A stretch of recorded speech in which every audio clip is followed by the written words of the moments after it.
নমস্কার বন্ধুরা, জয়াট আনন্দ শিল্পে আপনাদের স্বাগত। কেমন আছেন সবাই? আশা করি সবাই খুব ভালো আছেন। বন্ধুরা, আজকের এই পর্বে আমরা আলোচনা করব খুব গুরুত্বপূর্ণ একটি বিষয় নিয়ে। তাই সবার কাছে অনুরোধ, পর্বটি কিন্তু আপনারা একদম শেষ পর্যন্ত মনোযোগ সহকারে দেখবেন এবং প্রয়োজন হলে গুরুত্বপূর্ণ বিষয়গুলো কিন্তু খাতায় নোট ডাউন করে নেবেন। কেমন? কারণ পর্বটি খুবই আকর্ষণীয় হতে চলেছে। তো কি বিষয় নিয়ে আজকে আমাদের আলোচনা? আজকে আমাদের আলোচনাটা হচ্ছে ভারতের শিক্ষার ইতিহাস নিয়ে। কি অবাক হয়ে গেলেন? ভাবছেন শিক্ষার আবার ইতিহাস? হ্যাঁ বন্ধুরা, একদম ঠিক। যেমন ভারতের রাজাদের ইতিহাস রয়েছে, স্বাধীনতা সংগ্রামের ইতিহাস রয়েছে, ঠিক তেমনই ভারতের শিক্ষারও ইতিহাস রয়েছে। নানা অধ্যায় রয়েছে এর। আজকে আমরা একটি গুরুত্বপূর্ণ অধ্যায় নিয়ে আলোচনা করব। সেটি কি? সেটি হচ্ছে উডের ডেসপ্যাচ। উডের ডেসপ্যাচ কি? উডের ডেসপ্যাচ কথাটি এসেছে চার্লস উডের নাম থেকে। এখন এই চার্লস উড কে ছিলেন? সবথেকে গুরুত্বপূর্ণ প্রশ্ন। তাহলে চলুন আগে আমরা এই প্রশ্নটার উত্তর দিয়ে নিই। চার্লস উড ছিলেন, ইস্ট ইন্ডিয়া কোম্পানির নাম তো আমরা শুনেছি, সেই ইস্ট ইন্ডিয়া কোম্পানির বোর্ড অফ কন্ট্রোলের সভাপতি। এবার তিনি কি করলেন জানেন তো? তিনি হচ্ছে ভারতের শিক্ষা ব্যবস্থার সংস্কার সাধন করতে চেয়েছিলেন। অবশ্যই তার বিশেষ কিছু স্বার্থ ছিল, কিন্তু সেটার আগে আমরা কি সংস্কার সেটা জানবো। আর এই যে সংস্কার করতে চেয়েছিলেন না, এখন সংস্কার করতে গেলে তো একটা কর্ম পরিকল্পনা করতে হয়, তাই না? যাকে বলে কি রূপরেখা, তাই তো? হ্যাঁ, একদম ঠিক। তো এই রূপরেখা তিনি প্রণয়ন করেছিলেন এবং এই রূপরেখাটাকেই বলা হয় ম্যাগনা কার্টা। কেন ম্যাগনা কার্টা বলা হয়, আলোচনা চলতে চলতে আপনারা জেনে যাবেন। তাহলে চলুন শুরু করে আলোচনা। তো এই রূপরেখায় কি বলা হয়েছিল? বেশ কতগুলি গুরুত্বপূর্ণ বিষয় বলা হয়েছিল। প্রথমে বলা হয়েছিল একটি জনশিক্ষা বিভাগ গড়ে তোলা হবে, ঠিক আছে? ডিপার্টমেন্ট অফ পাবলিক ইনস্ট্রাকশন, বোঝা গেল? যেখান থেকে জনগণকে বিভিন্ন শিক্ষামূলক নীতি নির্দেশ দান করা হবে, এরকম ডিপার্টমেন্ট গড়ে তোলার কথা বলা হয়েছিল প্রতিটা প্রদেশে। এরপর কি করা হয়েছিল? তখনকার দিনে তো কলকাতা, বোম্বে এবং মাদ্রাজ এই তিনটি বড় শহর ছিল, আমরা সবাই জানি। তো এই তিনটি শহরে কিন্তু তিনটি বিশ্ববিদ্যালয় প্রতিষ্ঠার কথা বলা হয়েছিল। কেমন? আর কি করা হয়েছিল? আর যেটা করা হয়েছিল, মাতৃভাষার মাধ্যমে শিক্ষাদান। কিভাবে শিক্ষাদান? মাতৃভাষার মাধ্যমে শিক্ষাদান। বোঝা গেল বন্ধুরা? যাতে করে শিক্ষাটা সমাজের সব স্তরের মানুষের মধ্যে পৌঁছে যেতে পারে, ছড়িয়ে যেতে পারে। কারণ না, এর আগে যে নীতিটা ছিল, ঠিক আছে, চুইয়ে পড়া নীতি, ঠিক আছে, ক্রমনিম্ন পরিশ্রুত নীতি বলতে পারি আমরা যাকে, সেটার মধ্য দিয়ে কি করা হতো? সেটির মধ্য দিয়ে সমাজের যারা একটু উচ্চবিত্ত, ঠিক আছে, বা একটু উপরের স্তরের দিকে থাকা বা সুযোগ সুবিধা পাওয়া শ্রেণী, মধ্যবিত্ত শ্রেণীও আমরা বলতে পারি। এখনকার দিনে যদিও সেই অর্থে তো মধ্যবিত্ত সংজ্ঞাটা ওইভাবে বলা যায় না, কিন্তু সেই সময়কার মধ্যবিত্ত যারা আর কি, তাদেরকে যদি শিক্ষা দেওয়া হয়, সেটা ধীরে ধীরে সমাজের নিচের স্তরের দিকে নামবে, এরকমটা মনে করা হয়েছিল। কিন্তু বাস্তব ক্ষেত্রে কি তাই হয়েছিল, বা আদৌ কি শিক্ষাক্ষেত্রে এরকমটা হয়? মানে বাড়িতে দাদা বা বড় কেউ শিক্ষে থাকলে সে কি ছোটদের শেখায় এখনকার দিনে, অন্তত এই কম্পিটিটিভ ফিল্ডে? আপনারা কি বলেন? অবশ্য শেখানোটা উচিত কি উচিত না সেটা পরের প্রশ্ন, কিন্তু এটা কি হয় আদৌ? আমাদের ছোটবেলায় কিন্তু আমরা দাদা দিদিদের হ্যাঁ, সেই পুরোনো বই নিয়ে পড়েছি। এখন যুগ বদলে গেছে, ঠিক আছে? যাই হোক, সেসব পরের প্রশ্ন। কিন্তু এইরকম একটা বিষয়ের কথা কিন্তু বলা হয়েছিল, যেখানে হচ্ছে মাতৃভাষার মাধ্যমে শিক্ষাদান, অর্থাৎ সমাজের সব স্তরের মানুষের মধ্যে যাতে শিক্ষাটা পৌঁছে যায়। আর কি করা হয়েছিল জানেন তো? আর যেটা করা হয়েছিল গ্রান্ট ইন এইড প্রথা। এটা কি গ্রান্ট ইন এইড? এইড মানে আপনারা সবাই জানেন সাহায্য প্রদান, ঠিক আছে, যাতে সুযোগ সুবিধা পাওয়া যায়।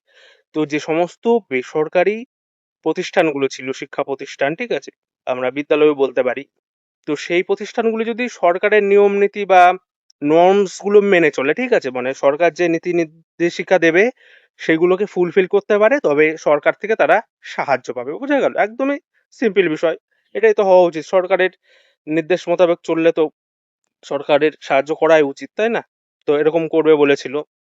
আর যেটা বলেছিল নর্মাল স্কুল গড়ে তোলার কথা। নর্মাল স্কুলটা কি? আপনারা অনেকেই ডিএলএড করেছেন, বিএড করেছেন, এই কনসেপ্টটাকেই বলা হয় নর্মাল স্কুল ব্যবস্থা। কি নর্মাল স্কুল? সেটা হচ্ছে এমনি শিক্ষার্থীদের জন্য স্কুল নয়, শিক্ষকদের জন্য স্কুল। কেমন ব্যাপারটা? সেটা হচ্ছে শিক্ষকদের প্রশিক্ষণ নেওয়ার স্কুল। বোঝা গেল? শিক্ষকরা কিভাবে পড়াতে হয়, ওয়ে অফ টিচিং, মানে পড়ানোটাও কিন্তু শেখার একটা জায়গা, জানেন তো? শুধু পড়া শিখলাম সেটা হবে না। কিভাবে পড়াবো, কিভাবে প্রেজেন্ট করলে ক্লাসরুমের প্রতিটি বাচ্চার মগজস্থ হবে বিষয়টা। মানে আমাদের কাঙ্ক্ষিত উদ্দেশ্যগুলো পূরণ হবে, সেটাও তো একটা টার্গেট থাকে। তো সেই জন্য নর্মাল স্কুলের প্রয়োজন, সেটা প্রবর্তনের কথাও কিন্তু এখানে বলা হয়, এবং পাশাপাশি নারীদের শিক্ষার উন্নয়নের কথাও কিন্তু বলা হয়। তো মোটামুটি এইগুলোই ছিল এই রূপরেখার বৈশিষ্ট্য। এখন এর গুরুত্ব কি? গুরুত্ব হচ্ছে এটাই, যেহেতু এখানে মাতৃভাষার মধ্য দিয়ে শিক্ষাদানের কথা বলা হয়েছিল, তো একটা অন্যরকম ব্যাপার, বুঝতেই পারছেন, ঠিক আছে? ইংরাজির যুগে মাতৃভাষায় সবাই শিখতে পারবে, একটা অন্যরকম কৌতূহল হয়ে যাওয়া, ঠিক আছে? মানে একটা আলোড়ন ফেলে দেওয়ার মতো ব্যাপার আরকি। আর কি হয়েছিল বলুন তো? ধর্মনিরপেক্ষ শিক্ষা ব্যবস্থা, ঠিক আছে? অর্থাৎ এখানে যে শিক্ষা ব্যবস্থাটা দেওয়া হবে না? ধর্মনিরপেক্ষতা। অর্থাৎ এখানে কিন্তু সঠিকভাবে জ্ঞান চর্চার যে বিষয়টা, সেটা উঠে আসছে। তো এইসব কারণের জন্যই একে ভারতীয় শিক্ষা ব্যবস্থার ম্যাগনা কার্টা বলা হয়। যদিও এই যে ভারতীয়দেরকে যে শিক্ষিত করার প্রয়াস, এটা যে কেবলমাত্র ভারতের উন্নতির জন্য বা এগিয়ে যায় সেজন্য ঠিক নয়। আসলে ব্রিটিশ শাসন চেয়েছিল তাদের অনুগত একদল ভৃত্য বানাতে বা সিভিলিয়ান বানাতে, ঠিক আছে? তাদের অনুগত সিভিলিয়ান, যারা তাদের নির্দেশ মোতাবেক ভারতীয় প্রশাসন চালাবে আরকি। দেখুন, ভারতীয় প্রশাসন তো ব্রিটিশদের কাছে অজানা ছিল, এবং ভারতে এত লোককে সামলানোর জন্য ওই দেশ থেকে তো এত লোককে আনা সম্ভব নয়। আর কার্যত অসম্ভবই সেটা। তাই তারা চেয়েছিল ভারতীয়দের দিয়েই ভারতীয়দের শাসন করতে। কিন্তু সেই শাসনের রাশটা বা লাগামটা থাকবে তাদের হাতে। অর্থাৎ একদল ভারতীয় এমনভাবে তৈরি হবে যারা চেহারাতেই কেবল ভারতীয় হবে, কিন্তু মনের দিক দিয়ে একদমই ব্রিটিশদের অনুগত হবে, বা কর্মদক্ষতায়ও ব্রিটিশদের অনুগত হবে। এই জন্যই তাদেরকে কিন্তু এই ইউরোপীয় শিক্ষা বা এত শিক্ষার উন্নতির চেষ্টা করা হয়েছে। তো যাই হোক, তাতে ভারতীয়দের লাভই হয়েছে, ক্ষতি তো কিছু হয়নি।